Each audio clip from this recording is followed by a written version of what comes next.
ভাবুন তো, পৃথিবীর সব ঘড়ি হঠাৎ একদিন থেমে গেল।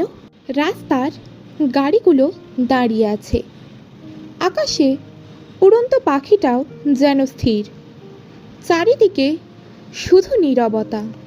কিন্তু আশ্চর্যের বিষয় হলো, সব কিছু থেমে গেলেও মানুষের অনুভূতিগুলো থামল না। কেউ তখনও কাউকে মনে করে কাঁদছে, কেউ ভালোবাসার মানুষটাকে শেষবারের মতো দেখতে চাইছে, আর কেউ হয়তো বুঝতে পারছে সময় নয়, আসলে মানুষই দূরে সরে যায়। হয়তো সময় থেমে গেলে পৃথিবী শান্ত হতো, কিন্তু মানুষের ভেতরের ঝড়টা তখনও চলতো।